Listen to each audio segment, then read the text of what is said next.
Ragman Christian Radio.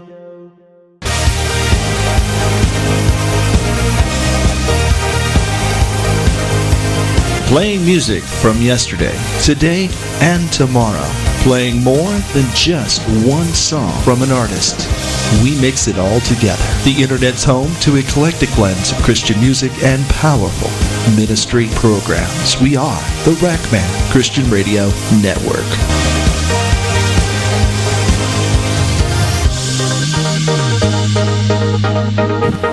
And the fun just doesn't stop. I've got another guest on the line, and you know, Linda Odell from Oklahoma, you listen quite a bit. I think you listen more than anybody else. And if I'll say this anytime I talk to you, and I can embarrass you on the air.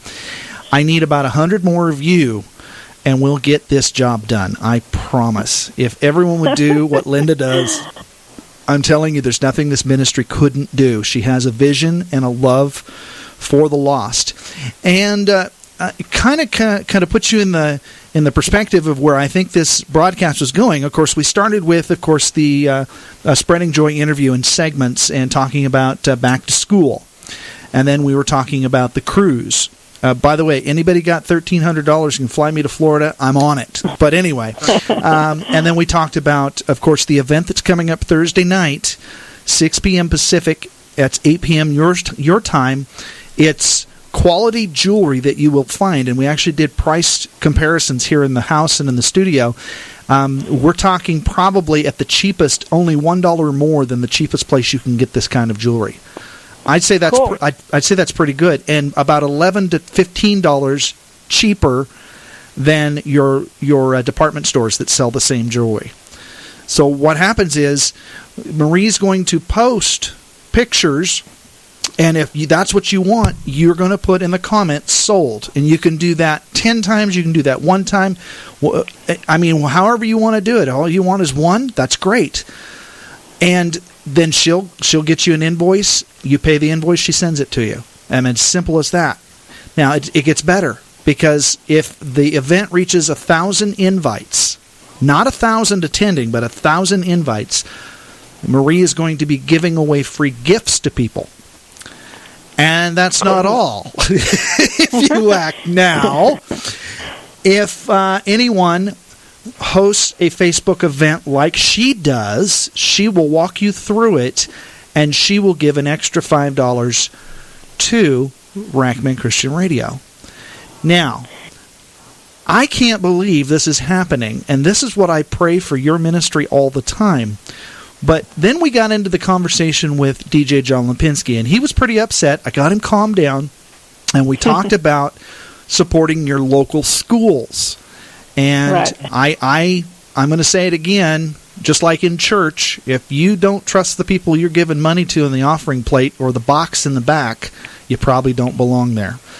And the same is true if you live in a community and you're not providing for that community, I don't think you belong there either. Now, that's kind of harsh, that's kind of judgmental, I get it, but it was to prove a point. And then you and I were chatting, and just like janitors are kind of unrecognized and unappreciated, you're not a janitor, but you do a little bit of cleanup for the kingdom of God. You actually do a ministry in many different ways, but the one I want to talk to you about is the one that probably needs the most attention. There's actually two parts to that I know about. One is your weekly visits and correspondence. And where am I visiting? Well, you're going to have to tell me. I pretty much told your whole story, so you're going to have to take the rest here. I visit prison ministry. I visit prison and do prison ministry, and I have done that for like 17 years, going into the prison for 17 years, every single week, sometimes more than once a week. That is amazing. Now, what is it like? Oh, my gosh. It's okay. Oh my gosh, I don't even know if I have words to describe it. Think of the best worship service or church, the experience that you've had with the Lord of your whole life. Okay. That's what prison ministry is every single time. And why is that? Well, it's kind of hard to describe it, but it's because first off, one of the first things you learn when you go to prison for ministry, you're not taking Jesus there with you. Of course, you're taking him with you, but I mean, like, he's already there. He's already working. There's a lot of Christians in prison. People don't think there is, but there is. And so, when you go as a volunteer, and of course, I'm more than a volunteer now. I'm more of a sister and a family member to them, but your heart just melts and bonds and molds to these women, because of course I do prison ministry for women, but I mean, from the very first day, well, even before I even got there, the very first time I walked through the gate, I actually was going to be, and this is another story, but I was going as a visitor, which is a whole different thing. But when I stepped on the grounds of the prison, and before I even went in the gate, I knew, I don't know if you've ever had at a time where you just knew that you had to do something, or had to be at a certain place. When I stepped on that ground, even before I even saw any of them, I knew that I had to be there, and I haven't stopped. I've gone there, as that my official title is volunteer, or my official title is mentor, to these women, but they have changed my life. I went there, God sent me there, not for me to change them, but for them to change me. And they've changed me in so many different ways. They've taught me so many things. They have transformed my life so many ways, and it's hard to even, some things you don't even have words to describe it, but it's life-changing, and they are the ones that mentor me, if that makes sense to you. Until you actually go behind the bars and experience it for yourself, it's hard to relate it, to something that you know about, but it will change your life. When you walk in those gates the very first time for a godly church service or a mentoring or whatever you're there for, you'll never stop going. That's how powerful it is. Okay, so you've been doing it for 17 years, yet I am around people, and I know you are, that they don't get it. Now, let's not talk about the world. Okay, we know the world wants to electrocute all of them that are behind the fence. I get that. Okay, that's not who I'm talking about. Right. And I'm not talking about fakey-pakey Christians. Right. I'm talking about people like you and me who have a heart for God but don't understand how important this ministry is. So we're not going to get into the topic of the stupid people. Okay? Right. I'll say it for you. We're not going to get involved in that. We're going to talk about people like you and me. How can we get involved with stuff like this? Because I've got to be honest with you. I'm going to be honest. There seems to be a level of distrust between people that are committed to an institution and those of us that are outside. Can you understand that? Oh, yes, I understand it. But it's also, it's a fine line, and I understand the apprehension that people have, because, yes, there are, there's a lot of prisoners in the world, and there's a lot of them, there's a lot of hardcore, we don't have to get into that, but, like hardcore people that we know that we have to be aware of, But the majority of people, men and women behind bars, are not those hardcore ones. They're like people maybe who had one thing wrong that they did, maybe made one stupid mistake when they were a teenager, got thrown in prison and can't get out. They're sorry for whatever it was that they did, and they're stuck. And they're trying to live their life, trying to make, pay restitution and all that stuff so they can get out and be a productive member of society. There's many Christians behind bars that people outside don't realize that they're there. They think, it's a stereotype. They think that everybody behind bars is a Charles Manson and they all need to be hung or whatever.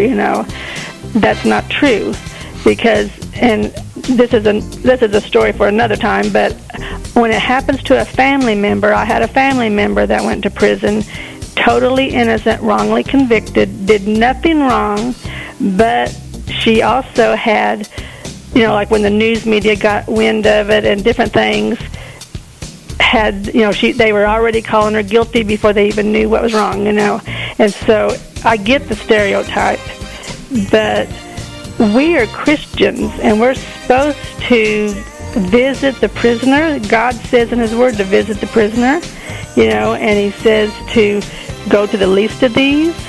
Well, and of course there's a lot of worthwhile people that need help in the world, great causes and things, but people forget the prisoners.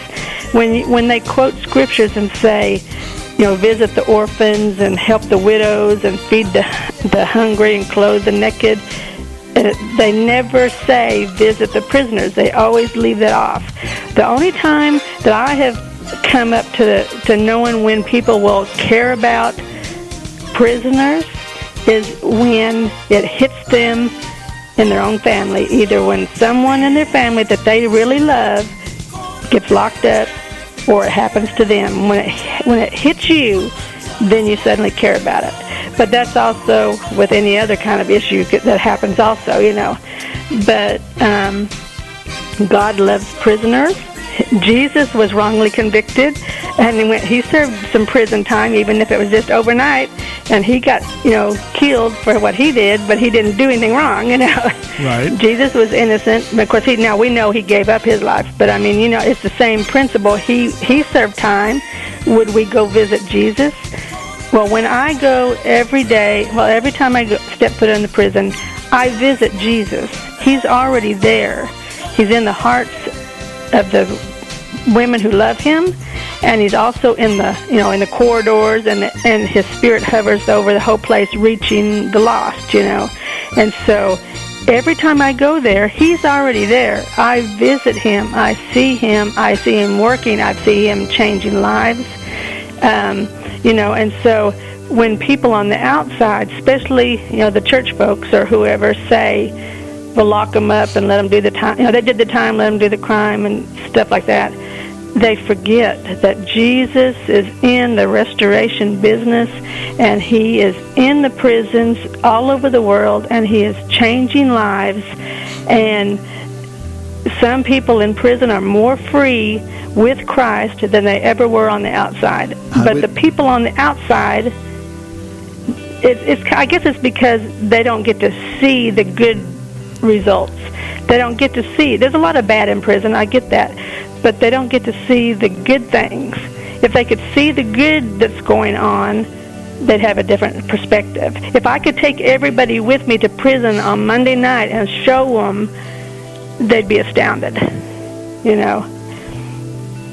Does that make sense? It makes sense, and you did a very good job answering that question, because I think that for the general Christian population, that is something that most of us do not understand. But then it falls into every good ministry, and that is the heart condition of the people that now hear the information and make a choice. They either make a choice to do something, or they make a choice to not do anything at all. So if somebody was going to make a choice to do something for your ministry, like corresponding with prisoners or supporting the Christmas drive for toiletries and stuff, how would they find out about that? Well, they could either hit me up on Facebook Messenger, just Linda Odell, Facebook Messenger. They could, they could email me, but usually I don't do my email. So just Facebook message me or go to my website, which is, it's kind of long, but it's www.lettersforthelordprisonministry.blogspot.com. That kind of tells a little bit more about it. They can go to my Facebook event that tells about the Christmas event. They can go also to mentoringprisoners.blogspot.com, and has a list of actual inmates that you can send a letter to if you want to. But the easiest way probably would be, if anybody's listening, if they wanted to just message me on Facebook anytime and ask me questions or how to do this or that, and I can answer them like I'm answering you. That'd probably be the fastest. That's good information. Thank you, Linda. But can I say this? One thing about, and I don't want to take up all your time, but like with the correspondence now, because I've been going in prison for 17 years, but the correspondence Jesus started back when I was probably 17, and I'm not going to tell you how old I am now because you already know, but but I mean that's a long time, for writing prisoners and corresponding, and anyone, because there's a lot of people that are scared to go into prison until they actually go, but anyone can send a letter, send a card. All you have to do is get a card, like say Christmas card or birthday card or whatever, or all occasion, write the person's name out on the envelope, put a God bless you, sign your name, and mail it. I mean, it really doesn't take any effort on your part at all, but there's people in prison that maybe have been in there for 40 years, and when they go to prison, because it's a stereotype type thing, their family drops them, all that. So like 40 years, they get no card, no letter, no nothing from home ever. So if you send one card, and just if you don't know what to say, you just say God bless you on it, and Jesus loves you, which is, how simple is that? You will melt their heart, and they will cherish that card like it had diamonds or gold in it. I mean, because they don't get a card ever. And so if they get something from the outside world, I mean, it does more to change a heart than anything I could say. They'll get a card from someone they don't even know, and they've never had any mail at all, or maybe just a few things, and they'll get that card and they'll hang it up on their wall, and they'll look at it every single day. How many of us do that? How many, if you send me a card, which you have before, after I look at it, I'll just throw it in a drawer or whatever with my other cards, Kind of like with my bills. Kind of with my bills. Bills come in, I just kind of toss them to the side. But I mean, what I'm trying to say is, with a card to a prisoner who never gets any mail or very seldom does, and never gets a visit or very seldom does, you can change a life with a postage stamp. I mean, if you want to be a minister and a missionary, and you're too afraid to walk into prison or go across the world, my gosh, a child can send a birthday card. I mean, I'm sorry, but I mean, it takes no talent to send a birthday card. It doesn't take any emotion. You don't have to know the person. All you have to do is sign your name, God bless you, put the stamp on, and mail the thing. I mean, how hard is that? I mean, anybody can do that, but not anybody can, because they all, they'll refuse to do it. So I mean, yeah. But the ones who do send cards and stuff, because when the prisoners are so appreciative that they will answer you back to thank you for your card that you send, and then it's your choice if you want to, correspond with them after that, But they will send you a card back, or a letter or whatever, personally thanking you for your card. How many times have you sent if you send me a birthday card, did I ever thank you for it? Or I might have thanked you, on the chat message, but I didn't mail you another card and tell you how great it was, But I mean, they're just so appreciative of every little thing means something. The stuff that we take for granted, everything means something to them. They're so appreciative. They're so thankful, And so, same way, I don't know if we still have time, but the same way with our Christmas thing, our Christmas project, this is the 15th year of our Christmas project, and we small group of volunteers, with a lot of donations and a lot of help and a lot of prayer, we provide 1,300 women with 1,300 hygiene packets, and every one of those packets has 7 items like shampoo and conditioner and body wash and Kleenex and toothpaste and toothbrush. Every single one of those packets has 7 items, 1,300 of them, which is like, if I'm doing my math correctly, that's about 9,100 products. How many of you guys have ever had to provide 9,100 Christmas presents? I don't think anybody has, but over the 15 years, well, not counting this year, but over the last 14 years, we have figured out that we have given, with the Lord's help, and give Him all the praise and glory, we've given 18,200 products to these women. Wow. 18,200 products. And oh my gosh, Jesse, I wish you could see when you jump in the shower in the morning and you go to wash your hair or you grab the bar soap, you don't think about it. But my gosh, when they get these bags, there's women there, Jesse, that because we personally, once we get them all assembled and all of that, we personally go and deliver them hand to hand and hug them and hand them and tell them Jesus gave it to them and we love them, etc. So we personally meet with each one of them. I have seen with my own eyes, they will burst into tears when we hand them the gift, because they might be 40 years old and never, not once, ever in their whole life have they ever had a birthday present or a Christmas present. And they cannot figure out why a stranger, a group of strangers would take up collections and buy all these products and care enough to give them something. They cannot believe it, and they just burst into tears. I mean, I've never cried over shampoo, but I mean, that's how important it is to them. I've seen people, and I'm not kidding, I've seen women, this is how effective it is.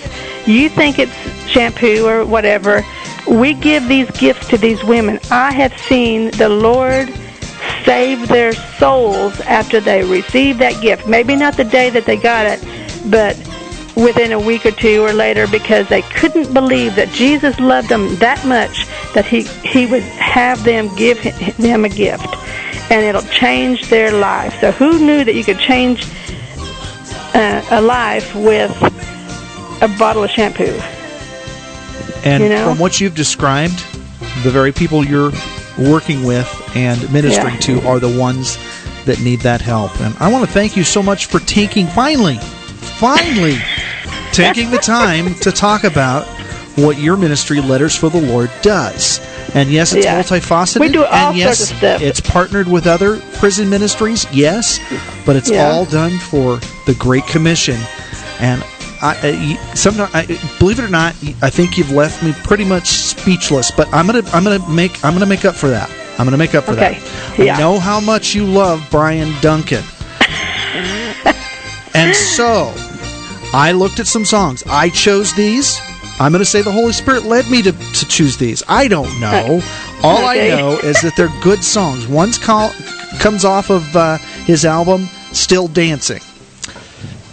And I thought this was appropriate. Don't Leave Me in the Dark. Okay. And then the next one, Nothing to Prove. Right. Perfect. Now, coming up on Ragman Christian Radio, I've got the full 16-minute interview with Marie Weichel from Spreading Joy. Oh gosh, I always miss it. I just call it Spreading-Org. Anyway, Spreading-Joy.org.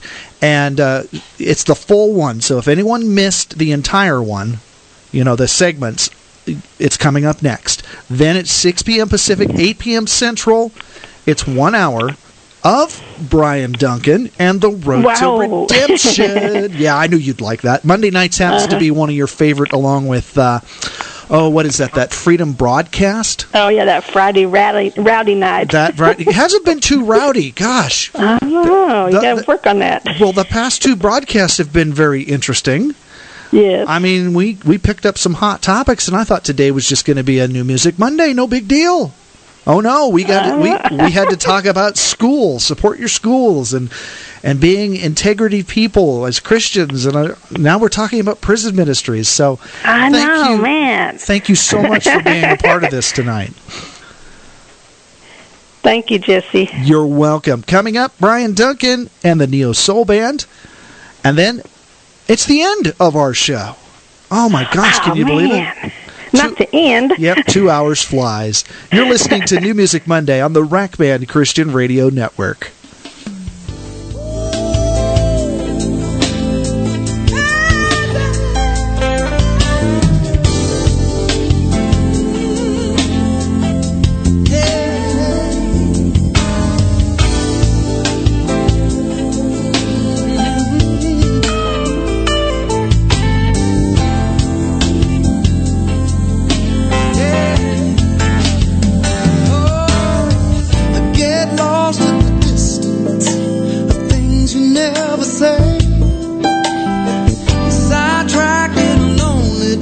While we let this music play, little things cross your mind, don't have a heart to share. All it leaves in the ties that bind is way too great to bear. I wanna dance with you, oh, I wanna do something about it. I'm just longing for connection. Oh, don't wanna live without it. I wanna hold your hand, the way you hold my heart. Wanna keep this love together, just don't leave me in the dark. Not a mind reader, babe. Wish it wasn't true. Don't always know what you need from me, how to share my needs with you. But of all the things I think I'd like to find, it's a way to reach out to you that ties your heart to mine. I wanna dance with you, oh, I wanna do something about it. I've been longing for affection, yeah, I don't wanna live without it. I wanna hold your hand, I wanna make you smile. I wanna hold this love together more than a little while, yeah. Oh, I wanna hold your hand, the way you hold my heart. And maybe love can last forever, just don't leave me in the dark. Show me how to love you, and tell me what you need. Show me where to touch you, babe, 'cause it means that much to me. If it takes all of my lifetime, I swear I'll get it right. I can prove it to you, baby.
I got nothing to prove. I got nowhere to be. Just wanna be here with you in your sweet company.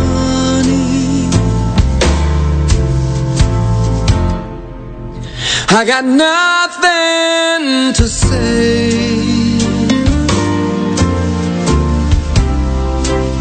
That we need to repeat. Words can get in the way of the needs we could meet. If you could sit here beside me, we could talk if you like, or simply gaze at the heavens in the dwindling light.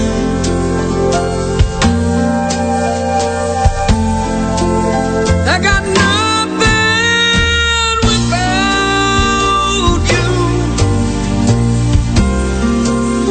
Sometimes nothing is good,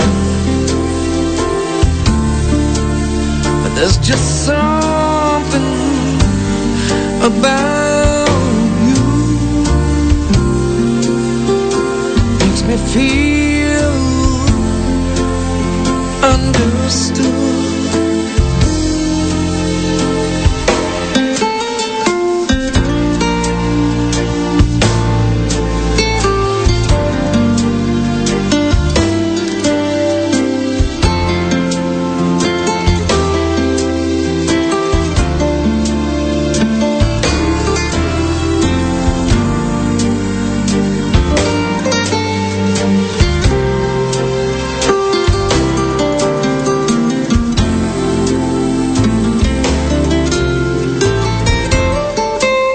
Wanna lean on your mercy,